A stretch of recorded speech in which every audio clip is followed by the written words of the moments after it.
Great taste. Sweet. Sour. So good to taste. Welcome to Great Taste. I'm your host, Steve Boss. 60 minutes of, well, usually I say upcoming deliciousness, but this is a little bit different because we're going to be speaking with Ken Roseboro, the founder and editor of the Organic and Non-GMO Report. And we're going to be assessing the current, we'll say, food landscape in relation to genetically modified organisms and how that fits into the organic picture, the organic fruit and vegetable and meat picture. So Ken, welcome to the show. Thanks, Steve. Happy to be here. I'm thrilled to, people don't realize this, but we had some technical challenges prior to starting this, and I'm just thrilled that we're able to make it happen. So you're recently back, right, from the Natural Products Expo, is that correct?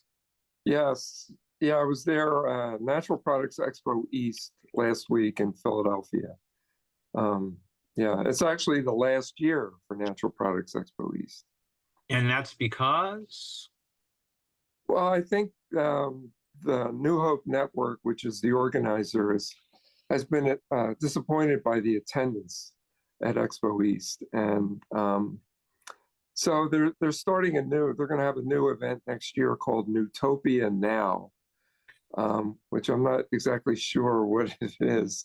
From people I've spoke to at the show at Expo East, they seem to indicate it's going to be smaller, and exhibit booths are going to be a lot more expensive. So.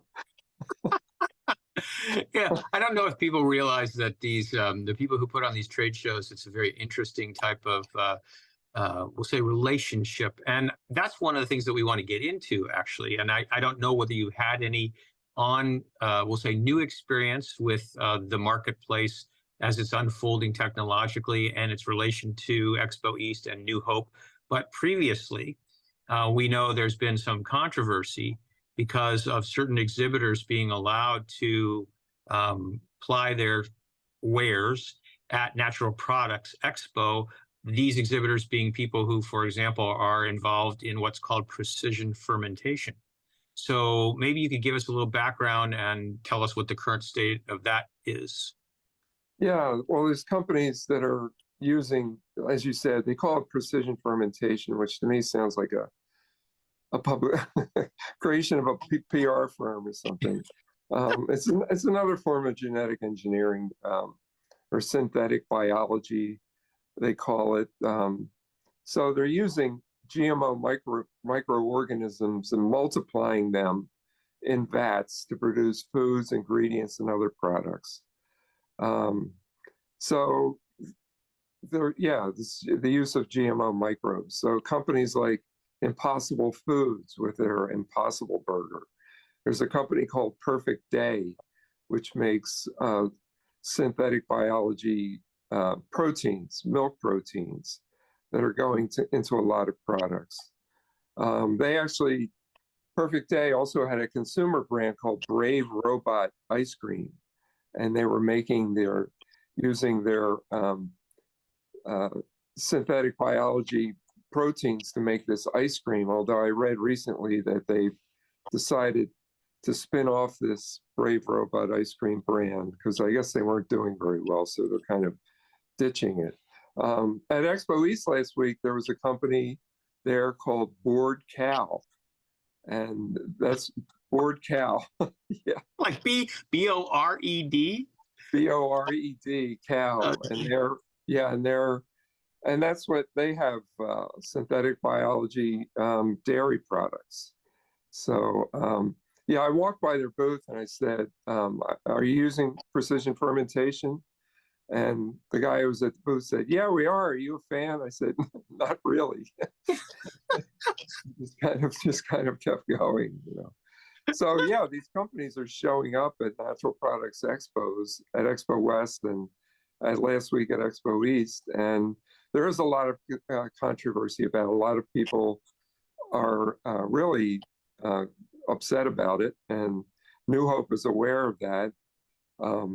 Alan Lewis, who you know, is the vice president of Natural Grocers, a leading natural food chain. He's been very vocal to New Hope about the presence of these companies at the expos. So it's a continuing source of controversy, I would say. In the natural, I mean, what's natural about their products? Their products are as far from natural as you could possibly be, really. And that's where, you know, we kind of laugh in a sense about the role of the organizer, you know, whoever promotes the show, because obviously they're trying to make money. And so they want to encourage as much, as many companies as possible to spend the money getting a booth. So it's one could say that it's a fine line, but I think that what you're describing is something that really steps over the line, seemingly, in terms of what could be called natural, right? So that's interesting. I wonder what other things you may have seen at Natural Products East that caused you to maybe raise your eyebrows a little bit. Well, yeah, that was one. I mean, there's a lot of trends that are prominent now in the industry. Plant-based foods is a strong trend, and regenerative agriculture is also. So we saw the word regenerative a lot at Expo East. It's gotten to the point where there's real concerns about greenwashing. Companies using the term, pesticide companies like Bayer or Syngenta are using the term regenerative. So yeah, there's a lot of concerns about greenwashing. And there's a lot of people were talking about how there's no real definition to regenerative. It's not really defined. So it's kind of a undefined term, whereas organic is strictly defined. I mean, it's regulated by the U.S. Department of Agriculture and has a strict definition, whereas regenerative doesn't. Similar to sustainable, sustainable has no definition, or natural is another one. So there was a lot of talk about that and how regenerative. Some people think it needs a definition. There's a group, the Regenerative Organic Alliance, that has a regenerative organic certification. So they have a definition for regenerative organic, and that label, that program is gaining traction. They just recently announced there's over 1 million acres of regenerative organic certified land in the U.S. and around the world. So that was a very prominent trend, I would say, at Expo East. Now, Ken, the companies, I think, and you can make sure that I'm portraying this correctly, that are at the forefront of that regenerative organic certification are Patagonia and Dr. Bronner's, I think, right? Yeah, Patagonia, Dr. Bronner's, and also Rodale Institute is also spearheading that initiative. Yeah, and there's actually the Regenerative Organic Alliance had an event at Pocono Organics, which is a couple of hours outside of Philadelphia, to kind of celebrate their progress. And actually, and Pennsylvania is becoming a leader in organic food, farming in the U.S. And the governor there, Shapiro, is really encouraged. He basically said recently that organic is the future of Pennsylvania agriculture, which was very encouraging to hear that from a governor of a U.S. state. Sure. Wish our governor in Iowa would say so, make a commitment like that, but that's not going to happen. So I think that for a consumer, there are some things that are probably, it's such a, we'll say, convoluted landscape. And I've talked with Dave Chapman, who's the co-director of the National Organic Project. Real Organic Project. And one of the things that I said to him is that, Dave, I feel like I'm fairly well informed about all the different labels that are out there and all the different things that are going on. And I'm still very confused. And he said to me, if you're not confused, then you're not paying attention. Because it is extremely confusing out there. So let's see if there's a way that we can perhaps simplify this for consumers. We have consumers who are interested in trying to find the foods that are, we'll say,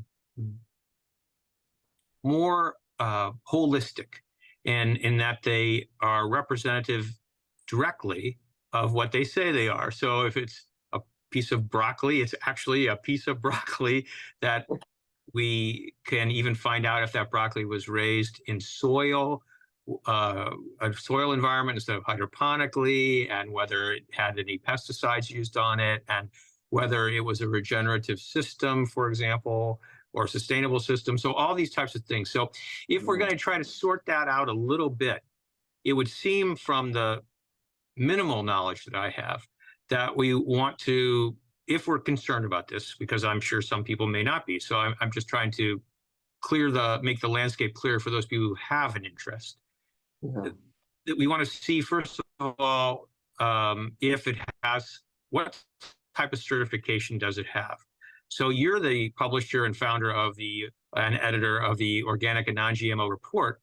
And so one of the certifications that consumers see all the time, it's on so many products these days, is non-GMO certified.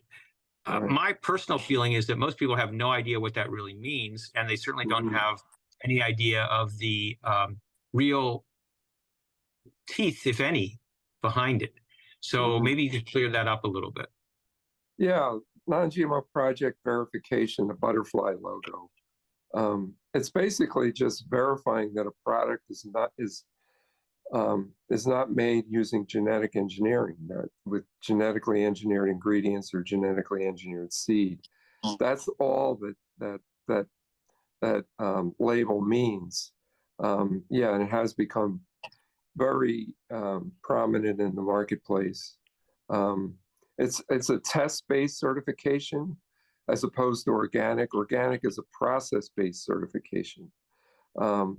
So non-GMO project verification is based on testing. So if it's a corn tortilla product or something like that, that product will be tested to make sure that there is no high levels of GMOs in it.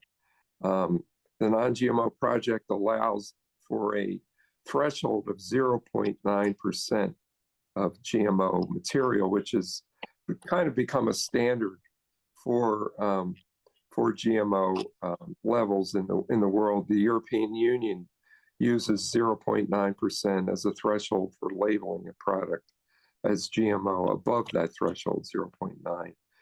So the non-GMO project, it verifies that a product is non-GMO. That's all it does. Right. There has been some controversy because the non-GMO project has verified products that have no GMO counterpart, like strawberries or other fruits. Well, there is a GMO apple, but even some vegetables could be labeled non-GMO project verified, and they say they're doing that because there could be GMO versions of those fruits or vegetables that could be developed, like the apple. Like there's a GMO apple now, a couple of varieties of GMO apple called the Arctic apple that are made using genetic engineering. So the non-GMO project has verified a couple of apple varieties. So it's, there's 60,000 food products that are non-GMO project verified, that includes some food products that you'd see in conventional supermarkets, like Dannon yogurt or Gerber baby food, or Frito-Lay tortilla chips. So it's become a very ubiquitous label, I'd say. Yes, and I think that what we want to point out is that it doesn't have anything to do with whether that product was made with ingredients that have been that's made with ingredients that are, we'll say, certified organic, for example. It doesn't have anything to do with that. It has to do with only what you're saying, the genetic modification content. And so the products could have been, could be heavily laden with pesticides, for example. And so it's just important that consumers understand what that particular label is for. It's not that there's anything that that label is pretending to be that it isn't. Right. I think that one of the things that you just pointed out is that because they're also certifying non-genetically modified items. So in other words, something that's created that there doesn't exist a genetically modified counterpart to, it's become another marketing tool for companies who see it as, well, if we put this label on our food, we'll probably get more sales. And so this is one of the, I think, big challenges for consumers, is understanding what's the difference between the integrity of a product and the actual marketing of that product. How can they see the real story? So if we can help them a little bit, pointing out the pluses and we'll say the constraints, we'll say, of the genetic non-GMO label, there's a good one. As part of that whole thing, there's a glyphosate-free label, right? Right. Yeah, there is. I believe there's a couple of them. There's one by the Detox Project and Health Research Institute here in Iowa has a glyphosate-free certification as well. And that label is gaining traction because of the greater awareness of glyphosate herbicide and the health risks with that. There's been growing research documenting health challenges caused by glyphosate herbicide, and it's ubiquitous. There's 80% of the people in the U.S. have glyphosate, residues in their urine. 300 million pounds of glyphosate is used in the U.S. every year, so it's everywhere.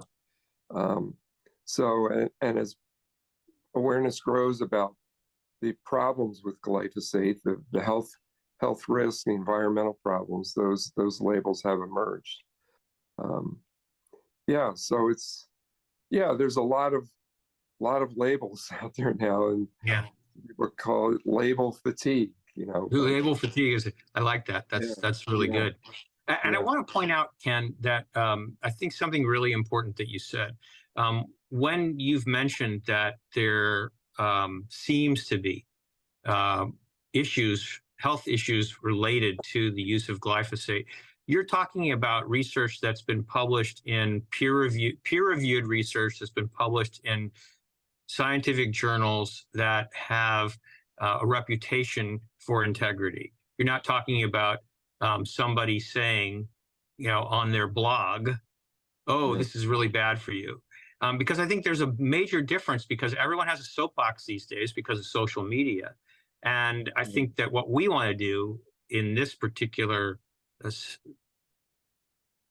episode of Great Taste is we want to just give consumers a little bit more insight into the marketplace, the food marketplace, and make sure that what we're presenting to them is verifiable, that they can verify it on their own, that we're not, contributing to the mania that blogging and Instagramming and other social media platforms are part of, whether they're doing it willingly or not.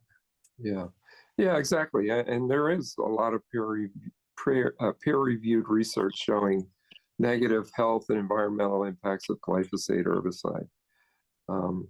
So that's definitely verifiable. So it's just, Well, I think then that let's move on to something that is more common for everybody, and that is the USDA organic label. That is something that I would say quite a large portion of consumers are familiar with. And I would believe that they probably think that that's a great certification for them feeling comfortable buying that product, that it's not been tainted with the use of chemicals or genetically modified ingredients. Now, with the genetically modified ingredients, we know that that's the case because that's part of the organic regulations. However, let's just clear up one thing that I think is critical, and that is that there are chemicals that are allowed to be used under the USDA organic regulations. I think there's at least 25 of them, because there's a need to make sure that, you know, farmers who've invested their lives and their families' lives into the process that they're, you know, working the land on an everyday basis, they don't lose their entire crop, for example, because of some type of infestation. So there are certain pesticides that are allowed if necessary, right? Right. Yeah, there are. Like you said, there's about 25 that are approved for organic production. And most of these products are more natural based as opposed to synthetic chemicals that are used in conventional production. And just for a comparison, there are 25, about 25 products used for approved for organic production. There are some 900 synthetic pesticides that are allowed with conventional farming. So, and in order for a product to be approved for organic production, it has to go through a pretty rigorous investigation, rigorous look to make sure that it complies with the organic rules. Yeah. So at the same time, though, there have been in the last number of years, we'll say a decent percentage of the people who founded either the organic movement or were people who championed the certification process for organic foods. They've made a decision that this USDA certification has been weakened too much by political wrangling. So, for example, hydroponics, which is a water-based growth system, is now allowed to be qualified for organic certification, though it says in the organic regulations that, you know, all the products have to be, all the items have to be grown in soil, and that actual enhancement of the soil is part of the qualification for certification, if I'm correct about that. So unfortunately, there's a lot of political stuff that goes on, and people with lots of money influence things. So these particular organic adherents, supporters, have founded what's called the Real Organic Project. Lindley Dixon and Dave Chapman, who I mentioned earlier, they're the co-directors of this. And one of the farmers that we're very familiar with, because he happens to be local, Francis Tickey, is on their board of directors. And that certification requires any product to have it first have the USDA organic certification label. Right. And then through more scrutiny, the farmer, the production process, because it's a process-based, as you mentioned, they can qualify for the Real Organic Project certification, which kind of like is just what it says. It's saying, you know, you may have USDA organic, but we're real organic. Right. Yeah, exactly. Yeah. Yeah. So they've gone steps beyond organic, because as you mentioned, the hydroponics has been a source of controversy among people, and certifying something as organic using hydroponics is, for example, in Europe is not allowed. They can't do that in Europe. So, but because of the influence, I guess, of some companies, some bigger players, the USDA has decided to allow hydroponics, you know, products produced using hydroponics to be certified as organic. So, and that's why, and there's also the regenerative organic certification as well, which has also gone beyond the USDA organic. It's because one of the inspirations for doing that, for creating that regenerative organic certification, was the USDA does not, USDA organic, there's no room for continuous improvement. There's like a basic standard. It's kind of a basic standard. So the regenerative organic certification has requirements for improving soil health, for animal welfare, and also kind of a fair trade, worker fairness kind of aspect to it. Those are three of the pillars of the regenerative organic certification. But like as with the Real Organic project, the USDA certification is a requirement for the regenerative organic certification. So both of these labels are kind of going beyond, USDA organic, because the people who started these labels see as you mentioned, see the weaknesses of the USDA certified USDA organic certification. So I want to just go back to one thing that I said, because I want to make sure that I portrayed things correctly. So the USDA organic certification doesn't require the enhancement of soil health. It like the regenerative does. Maybe it just says it has to be at a certain level, and that's it. Is that what you were saying?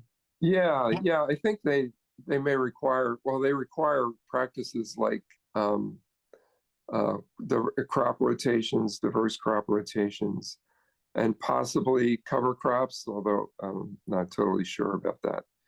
But so it's pretty basic. So, and there's different ways farmers can enhance their soil health by reduced or no tillage, which is not required by the USDA organic certification. In fact, that's one of the criticisms of organic farmers is they do a lot of tillage, which has been found to release carbon in the atmosphere to contribute to climate change, and also can lead to erosion, soil erosion. So with the regenerative organic certification, they require minimum, tillage and the use of cover crops and diverse rotations to enhance soil health, because that's what these practices have been shown to do. Okay, so consumers then can look for the regenerative organic certification. They can look for the Real Organic Project certification, and then the one that we started talking about earlier, which is the one that's Patagonia, Rodale, and Dr. Bronner's. What's the name of that one again? And it moves beyond food. It goes into cosmetics, health and beauty, right, and clothing too, I think.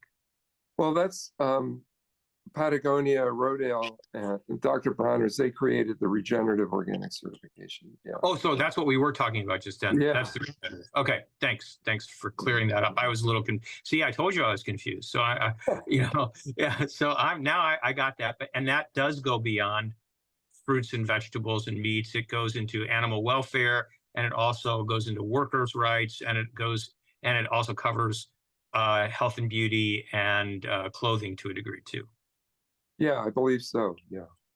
Okay, good. Yeah. Well, I think we're at least I'm going to be a little clearer about all this stuff by the time we finish talking.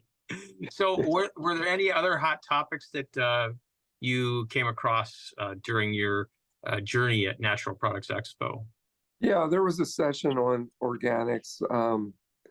The head of the National Organic Program, Jennifer Tucker, spoke, and there's a lot of talk right now about fraud in the organic movement, and because there have been instances of fraud where bad players or even farmers will sell conventional grains as organic.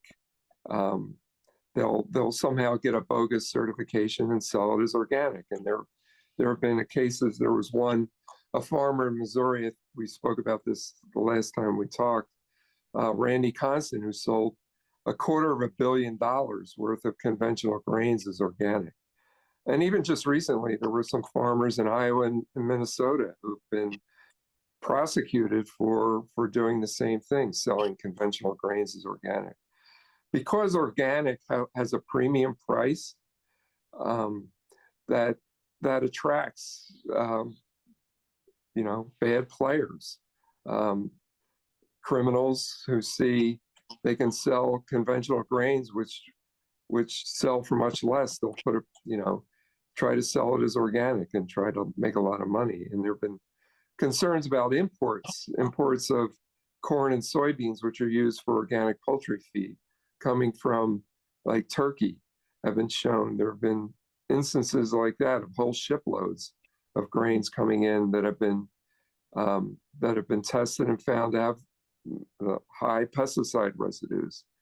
So the organic industry has had to kind of crack down on that, and the USDA has came out with a rule in the fall. It's going to take effect in March, called the Strengthening Organic Enforcement Rule, which hopefully will be able to crack down on some of these problems with fraud. I talked to an organic peanut farmer in Georgia who told me that conventional peanuts in the U.S. are being sent to Mexico, and they're coming back in the U.S. labeled as organic.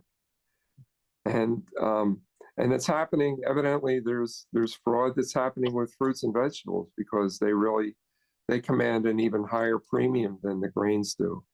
So there's lots of issues. I talked to a grain supplier in Illinois, Lynn Clarkson, who told me that fraud is unquestionably the biggest threat to organic food. And for the consumer, I mean, if with all these instances of fraud, consumers will lose confidence in the organic label. So the organic community really needs to crack down on this issue, this problem. And this just brings up, I think there's two things that I want to mention here in relation to what you've just been talking about. This is not something that's endemic to the organic movement. This is something that's endemic in everywhere, in every kind of industry. So it's just, this is how it's manifesting here. Because, for example, I'll just use another number of years ago, I think it was the major Boston paper. I may have been the Globe, the Herald, I can't remember which one. They did an investigation of the labeling of fish that distributors were selling. And if I'm recalling correctly, there was something like over 60% of the fish that was being sold was mislabeled. So it was like you were buying sea bream and you got something else or whatever. But it was more than likely it was a fish that commanded a higher price was being substituted with a fish that normally would have a lower price. So wherever there's money to be made, you'll find bad players. That's basically what I'm trying to point out here. So but I'm glad to hear that the USDA is trying to be proactive in finding these individuals so that consumers can continue to have faith in the organic standards. Yeah. I wrote an article about this recently, and I interviewed several people who are very familiar with this problem, and they're like Kate Mendenhall is the executive director of the Organic Farmers Association in the U.S., and she was confident that this new strengthening organic enforcement rule will have a positive impact in helping to reduce fraud, organic fraud. But you're right. There's fraud everywhere, and I guess with organic, it just gets more publicity or something. In the press, the media plays it up. Oh, what you're eating may not be really organic. It could be fraud. Right. Yeah, because it plays to people's fears, which is unfortunate. So, Right. But it does also bring up another point, which is if there's we'll say a spectrum that you can belong to, and you want to know the sources, the quality of your food, then you could start with, where the seeds come from and you grow everything yourself and eat that food. Then you could move to, you grow some of the things yourself and you buy other things direct from farmers that you know and trust, that have told you and you've seen what their process is, to going to the farmer's market and spending all of your cash there as opposed to a grocery store, and getting to know the farmer and getting to develop a relationship with somebody that you can trust. And then you can, if none of those things work out for you, you can go to your grocery store or your natural food store and you can get get to know the produce manager, for example, and you can ask questions like, is this grown in soil? Do you know if they use any pesticides? All those types of things. And you can also think about investigating the types of retailers that you support. What type of policies, if any, do they have related to the foods that they sell? For example, natural grocers that you mentioned, natural grocers earlier, they're out of Colorado. And they released a statement paper some time ago about a substance that's called Apeel. I think it's APEEL. It's a coating that's put on top of produce to allow it to last longer on the store shelf. And it is somehow approved to be used on organic produce. I don't know how that could possibly be the case. And natural grocers investigated. They've contacted the company that makes this product, and they were not satisfied. I don't know how much you might know about it, but the little bit that I know, because I read their paper, was that they said they weren't satisfied with the answers that they were given. And so their policy is that they will not carry any fruits or vegetables that have this coating on them. Yeah. I think, that coating has gotten approval from, there's an organization called the Organic Materials Review Institute. OMRI is the acronym, and they review materials or products, even like organic pesticides or all types of products that are used in organic farming and food processing. And they're the ones that have approved this Apeel product to be used for organic. So I think that's where the approval came from. OMRI. It's a private organization. I mean, it has a great reputation for conducting rigorous reviews of products that are allowed in organic production. I think there's a list, an OMRI list. There's some 5,000 products that have been approved by OMRI or OMRI listed. They call it OMRI listed, and they did approve this Apeel. And as you said, there's controversy about it, and it's being used for organic production, and there's a lot of consumer advocates who are upset about this. I know, been reading articles about it. Yeah, we did a story about it a few years ago, and saying that it had gotten OMRI approval, but there are concerns about this product, and because it's on, it's a coating on the fruit and vegetables, and people could be eating this stuff, and what's the impact? What's the possible health impacts of that? So what other issues are on your radar at this moment? Well, the whole regenerative agriculture trend is very prominent, I would say. And another thing I saw at Expo East, it seems like there are companies that are, with the food supply chain can be very long from the farm to a final food product. But there's companies, smaller companies that are working directly with farmers and, to increase transparency, as you mentioned. So a company like Quinn Snacks, which is based in Colorado, they're buying sorghum from a farmer in Nebraska. Or this company, Simple Mills, which sells baked goods, crackers, cookies, and things like that. They're working with a farmer who grows sunflowers for them in Minnesota. And at Expo East, I heard a presentation. There's a group of Native American farmers in the Midwest, in Iowa, Kansas, and Nebraska, that are supplying ingredients for a soap company.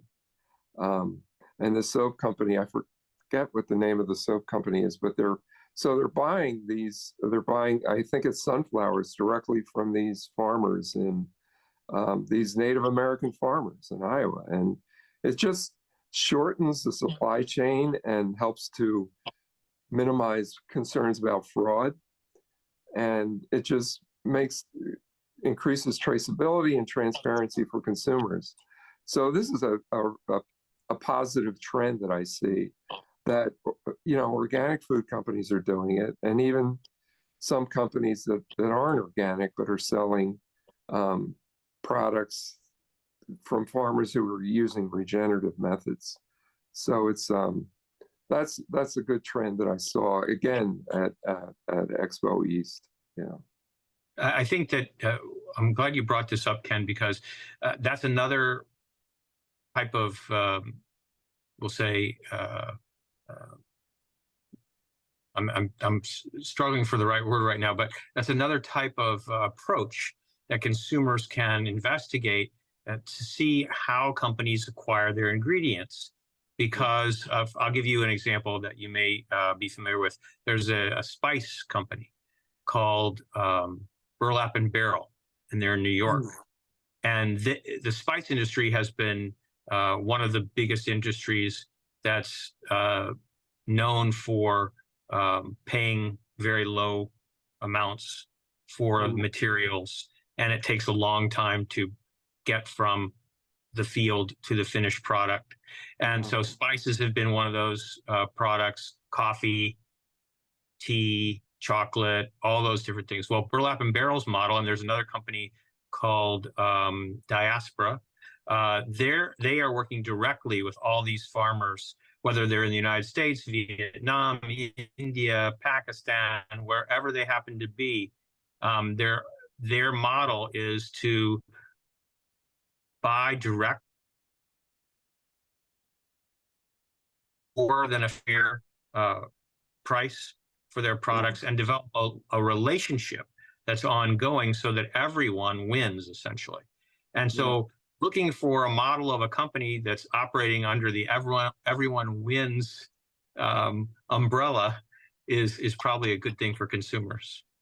Yeah, exactly. Yeah, there's a chocolate company that's doing that too. They sell organic chocolate. I forget the name of it, but yeah, they're contracting directly with farmers and creating a win-win situation. And these companies that are working directly with farmers, that are eliminating the middleman, so that the farmer gains more benefits from working directly with the food brands. So that's a really positive trend that's happening. Did you see anything else that gave you, we'll say, it brought a smile to your face, as far as the industry or the things that were happening that would be good for consumers? Yeah, I mean, just seeing a lot of organic food companies there, and there's just a lot of energy. There's a lot of positive energy at that show.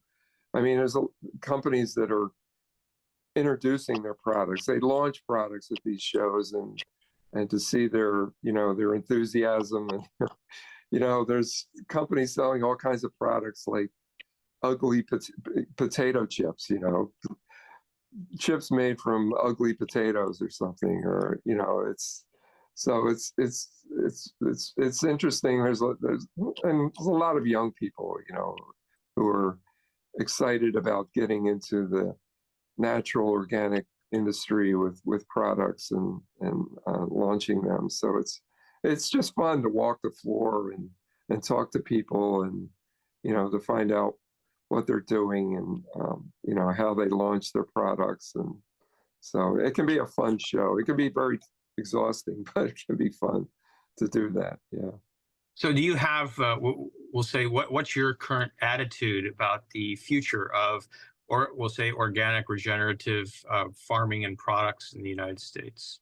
I'm very optimistic. I think it's organic regenerative is the future, basically.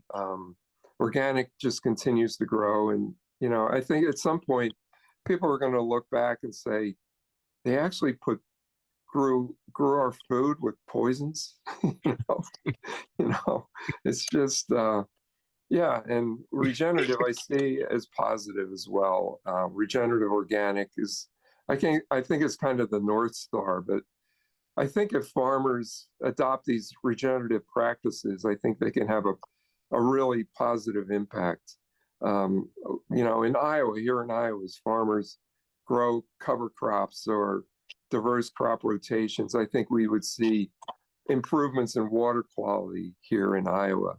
The soils would be better, and the foods would be better too, because a lot of these farmers that use regenerative practices, conventional farmers, they find that they don't need as many pesticides. They're able to reduce the use of nitrogen fertilizer by 50%, or even eliminate the use of some chemicals. And some farmers, they've eliminated the use of the farm chemicals enough that they just say, "Oh, I might as well go organic." So it's kind of an on-ramp to becoming organic. So I think that's a real positive trend, and I'm optimistic about the future for organic. Did you happen to run into any, we'll say, former conventional farmers who that you talked to, or that made any presentations there that are just like, hey, this is? Yeah. Well, yeah, trying to remember. There's some conventional farmers like that. There's one that stands out in my mind. His name is Rick Clark. He's in Indiana, and he was conventional for many years. And then about 10 years ago, he started using these regenerative methods, like practicing no-till farming, which is no plowing of the fields, and also started growing cover crops. And he diversified his rotation. He was growing corn and soybeans, and he just continued, and saw how his soil got better, and that the amount of inputs that he was using reduced dramatically. So he was able to save money, and his profits went up.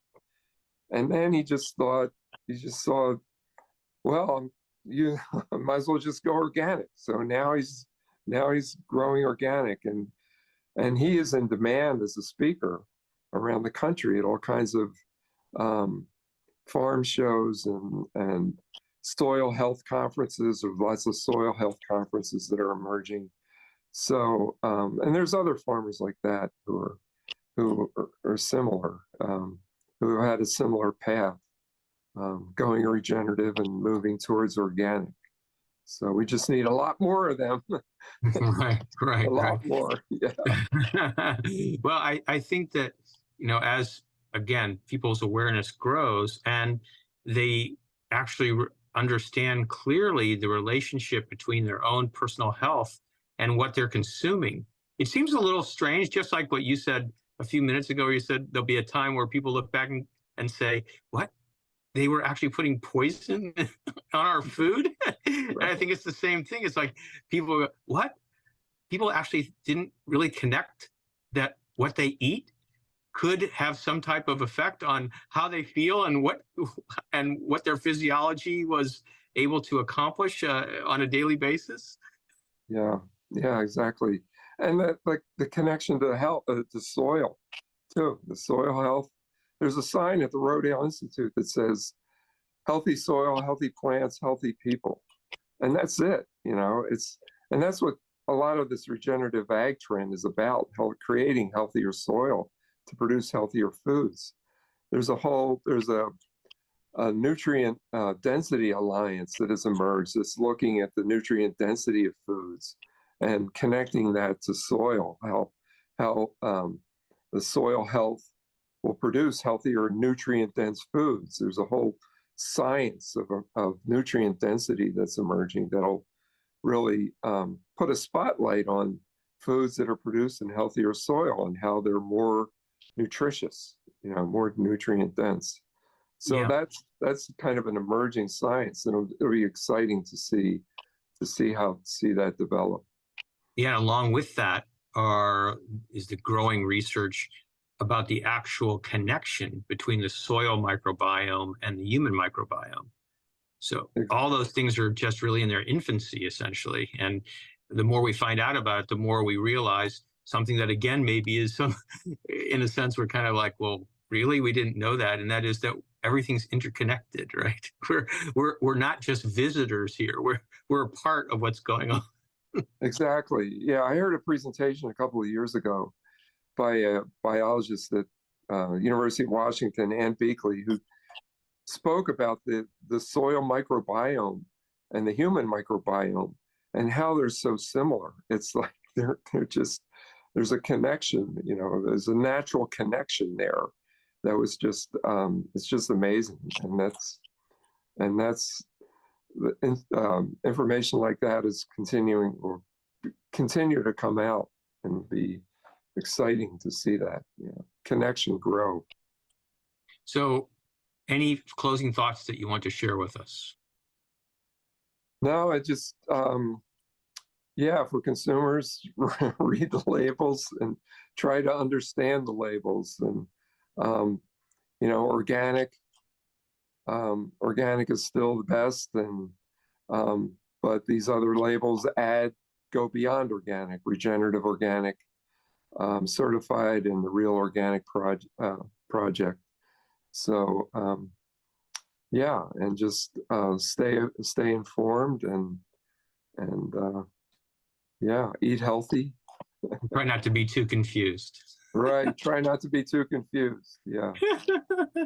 Not too label fatigued. Yeah. Right. Label fatigue. I love that. I don't think I've ever heard that. I love that, label fatigue. I think I have that quite often. I know that my friends can't, they look at me, and when I start to open my mouth about talking about foods, they're just like, oh, here he goes again.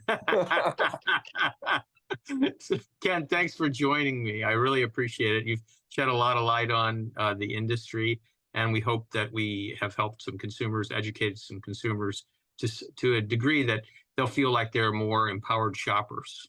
Yeah. Thanks, Steve. I enjoyed it. It was great. I enjoyed talking to you. I appreciate it too. Ken Roseboro, the founder and publisher and editor of the Organic and Non-GMO Report, has been my guest on Great Taste. And you've been listening to 60 minutes of deliciousness. Great taste. Sweet. Sour. So good to taste.